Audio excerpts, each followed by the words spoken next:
This is one of the best scenes you will find in Star Trek and highlights exactly the potential that the Voyager series had. Now, to be clear, this is a video where I break down the storytelling and cinematography, so if you don't like these kinds of videos, here's where you stop. With that out of the way, let's just get into it. Before we delve too deep here, a little background is necessary. Lon Sudor was a disturbed and mentally ill individual. The man, quite frankly, had proclivities towards violence and murder. Fundamentally understanding these things were wrong, he couldn't physically stop himself from doing it. Due to this, the disturbed individual joined the Maquis and used his murderous ability to kill Cardassians. The man was so brutal that even other Maquis think that he went too far. Unfortunately for Voyager, he would be on the Jean Valjean and assimilated into the crew. Months upon months would pass, and then he couldn't fight his demons. He tried to internally deal with them, but ultimately lost that battle and brutally killed somebody. He killed one of the crew of Voyager, someone he didn't even know, and he did it just because he had to. Once being taught, Tuvok worked with him and began teaching Vulcan techniques to better handle his aggression. Through this, he found a knack for floriculture and even created new flowers. This skill would allow him to help Voyager thrive, and this is where we begin. The interesting piece about Sudor's arc is that, unlike some other Trek greats, it's not really one scene that makes his story epic, but the culmination of several smaller parts. Speaking of that, the first thing we should analyze is the interaction between Sudor and Captain Janeway. Captain. Mr. Sudor. Please come in. Won't you sit down? Lieutenant Tuvok has been telling me about your progress. Has he? Well,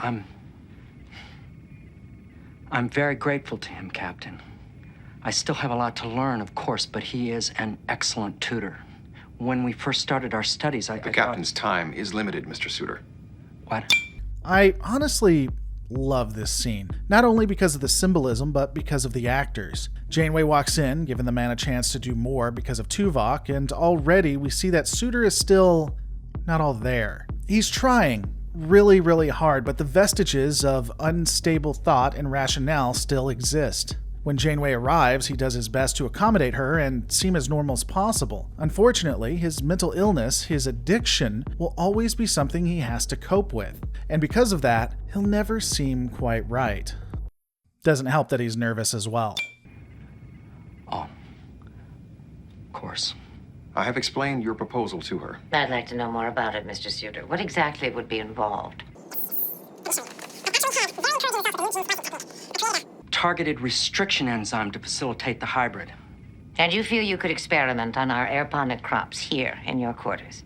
Absolutely. I would make this an airponic laboratory.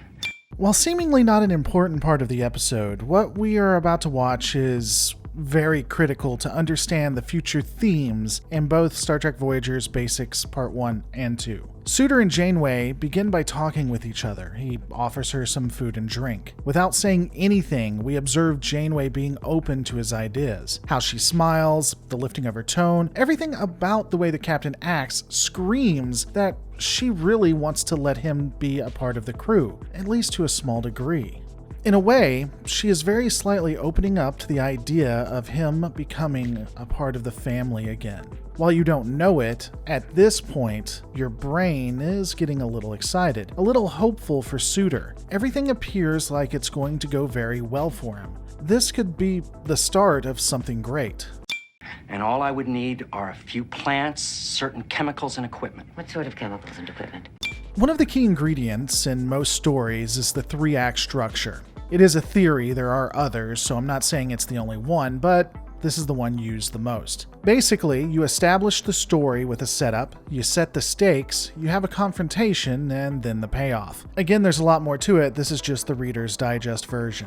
This entire scene does effectively a micro-story, and it does it in spades. As I've stated, it's been established that Sudor is greeting the captain, trying to convince Janeway to give him more responsibility. Janeway's open to it and listens to it intently. However, when he asks for something she perceives as dangerous, she immediately brings her walls back up. The stakes are now as high as they are going to be. She was initially open to letting him do what he wanted to, but she's worried he could become a liability again. And from the perspective of the camera, it also tells us the same thing. The two start off at a mid-shot. They then move to a close-up. It went from them being apart and just a professional courtesy to now being personal. The camera's becoming invested, and so are we. When the camera wasn't as close, Janeway wasn't as close to letting him do this, but now that she's opening up to the idea, we get to see it on her face. Nothing dangerous. I prepared a list.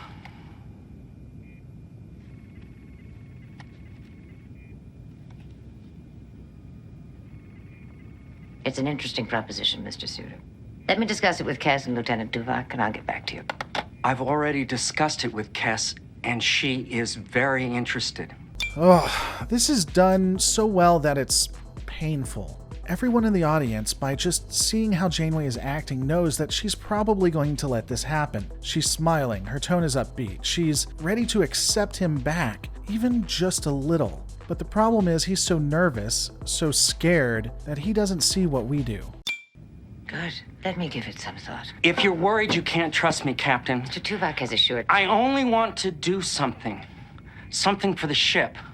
I understand, Mr. Sudor. Then what's the problem? Why won't you give me an answer? Mr. Sudor.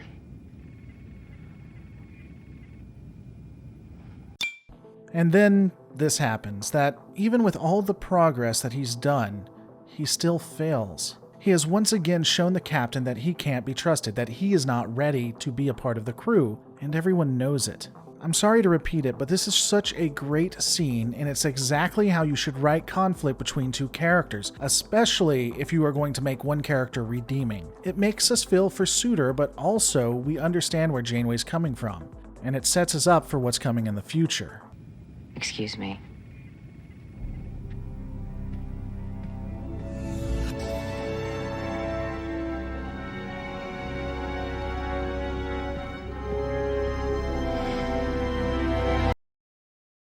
Hey guys, so I need your help. If you hate seeing ads like this from Surfshark or Raid or just talking about Patreon, or you want to help me ensure that I can feed my family and never have to deal with this again, please consider becoming a patron at patreon.com/Lore Reloaded. Patrons can now get merch and some behind the scenes stuff. You can even request videos, though again don't expect much because that really makes it so that I can make these videos for you.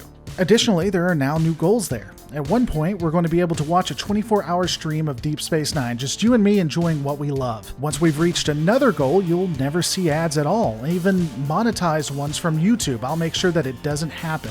It is really easy to become a member, and with only $1 a month, if a fraction gave that, I'd never have to worry about this again. Please sincerely consider becoming a patron at patreon.com/Lore Reloaded.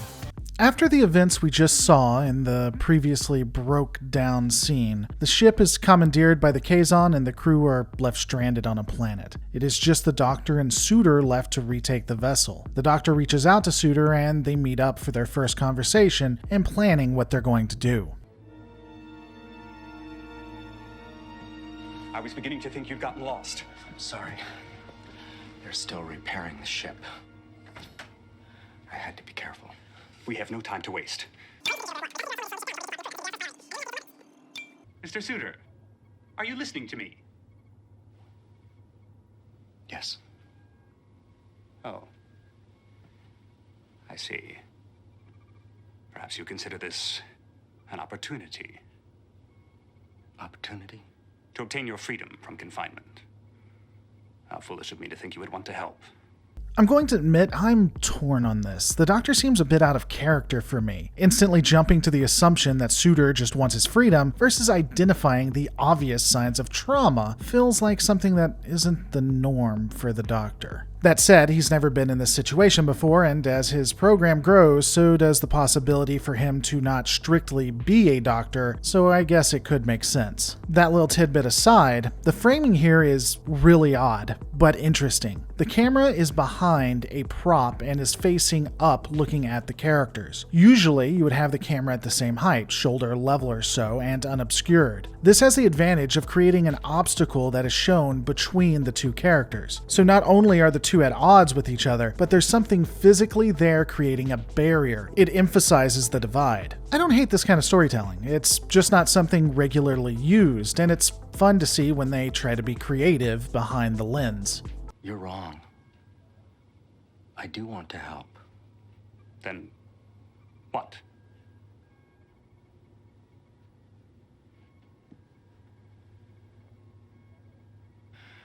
I'm gonna have to kill some of them. It is possible. Violence might be required to retake the ship. I've worked so hard over the last few months to control the violent feelings. I'm almost at peace with myself. I mean, I see the day coming when I could be. This is exposition. This is not showing, not telling, but it's done so masterfully that you probably didn't notice. You probably didn't feel that it's just dialogue. Sudor is telling you what he is experiencing on the inside, that he is worried that he's going to slide back. The camera starts out at a mid-shot, but it moves to an extreme close-up of him when he begins to talk about his darkest fears. He knew that he had a chance at peace, at being someone who didn't have to rely on violence, but now he's moving away from that. He worked so hard to be a part of the crew, to help, to show Janeway he could be more than the sum of all of his parts, but that's not to be his path. He's beginning to realize that violence may always own him, that there is no way out. Mr. Sudor, if Lieutenant Tuvok were here, I know he would tell you there are times when violence is required to defend yourself, to defend your ship, to defend your crew. Yes, there is a logical use for violence for everyone else. With me, once it begins... We must do this together, Mr. Sudor. If you don't trust yourself yet, then trust me, I will help you any way I can. One hologram and one sociopath may not be much of a match for the Kazon, but we'll have to do. From here, the Doctor realizes what actually is happening to Sudor, and he tries to come to the man to cross the divide to help him. He advises the murderer that violence can be necessary, but Sudor just counters that you don't give an alcoholic a drink. Violence is something that he can't let go of like others. He can't just do it and then there be no repercussions. At that point, the Doctor physically walks to him. He removes the physical obstacle. He closes the distance. They are talking face to face now. And again, we know this because we're looking at it with close-up shots. It's personal. The Doctor is there for him. Now, what he's saying isn't exactly touchy-feely, that I'm always going to be there, come give me a hug, but it's still reassuring.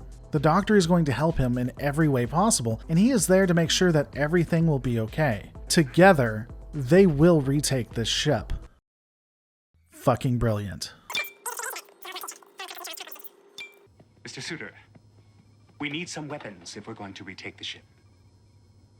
Do I even need to tell you what you're meant to feel? The close-up of the camera, the way he looks at the ground, the dread on his face. The Doctor, knowing what is happening and not being able to truly understand his feelings, but having no option but to give a drunk a drink. The lighting illuminating half of their faces to make it feel more intense, the uprising of the music. We all know what's about to occur.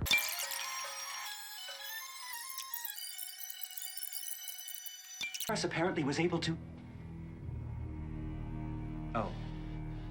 I didn't know what to do. I didn't think I should leave him there where they could find him. Of course, you were smart to bring him here. This scene just breaks your heart. The culmination of everything that has come before it. Sudor carries the emotion so well. He is completely and utterly distraught. He stares at what has happened and what he's done, and he can feel the pull of violence from within himself to continue to do this. The Doctor tries to comfort him, but there's nothing to comfort. We can put him in a stasis drawer. Oh, we have weapons now. You did what was necessary, Mr. Sudor. 5 cc's of improvalid will help you calm down. No drugs. I just need to breathe. See the light that is my breath.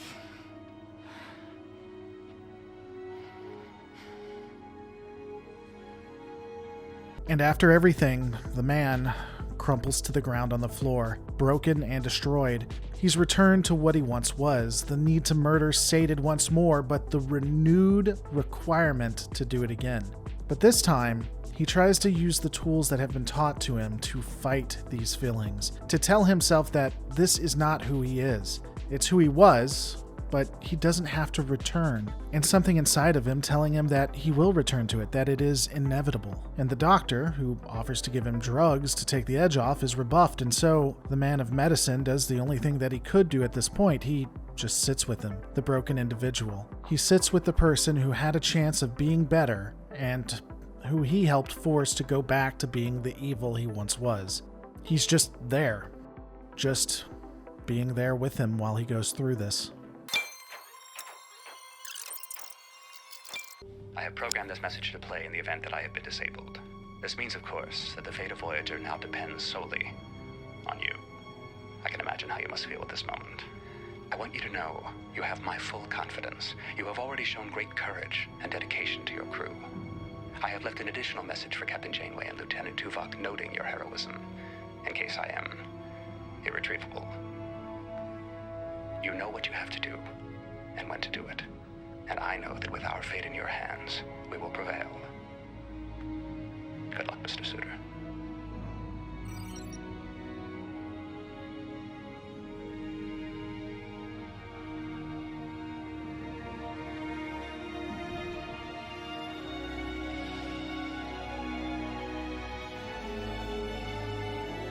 And now, with the loss of the Doctor, the last friend and ally whose voice he will ever hear, Sudor accepts what he's about to do, who he is about to become again, and goes to save the ship and become a big damn hero.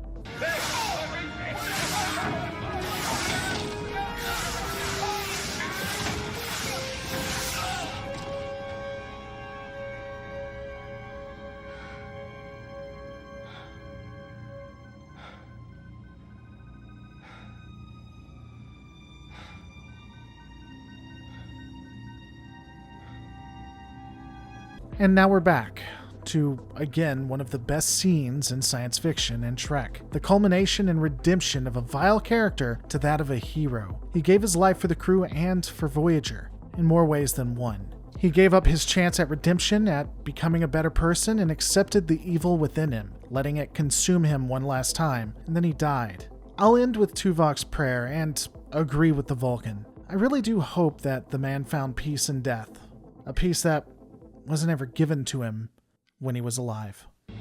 You would have been proud of him, Mr. Tuvok. I offer you a Vulcan prayer, Mr. Sudor. May your death bring you the peace you never found in life.